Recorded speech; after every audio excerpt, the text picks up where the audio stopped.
শোল মাছ যদি এইভাবে ভুনা করা হয় তাহলে চেটিপুটে 2-3 প্লেট ভাত কিন্তু শেষ হয়ে যাবে।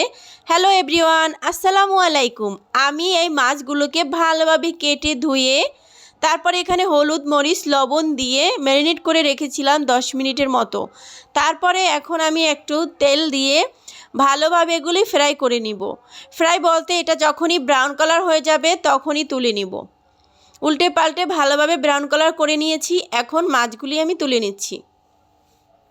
সবগুলি মাছ আমার তুলে নেওয়া হয়ে গেছে। এখন আমি ওই একই প্যানে এখানে দিয়ে দিব পর্যাপ্ত সরিষার তেল। সরিষার তেল দিয়েই আমি বেশিরভাগ রান্নাগুলি সরিষার তেল দিয়েই করি।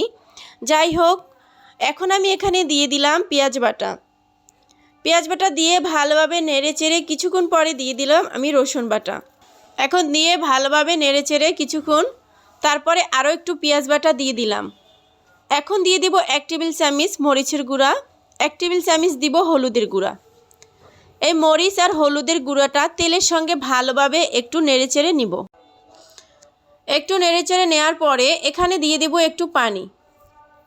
পানিটা দিয়ে ভালোভাবে আরও একটু নেড়েচেড়ে নিব। তারপরে এখানে দিব 1 টেবিল চামচ জিরার গুঁড়া, 1 টেবিল চামচ দিব গরম মশলার গুঁড়া।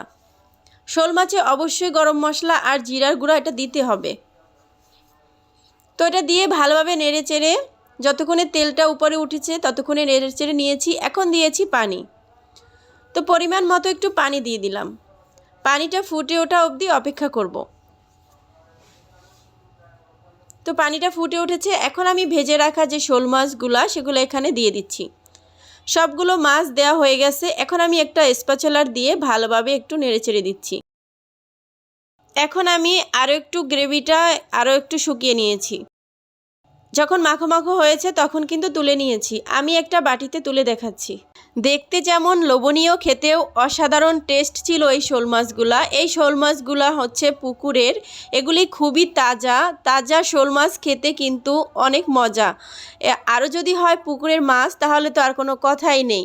এগুলির স্বাদ তো দ্বিগুণ হবেই। আমার প্রসেসে রান্না করলে এতটা টেস্টি হবে সবাই ভুলেই যাবে যেটা শোল মাছ না অন্য কিছু রান্না হয়েছে। যাই হোক, এই ছিল আজকের মতো শোল মাছের রেসিপি। আল্লাহ হাফেজ।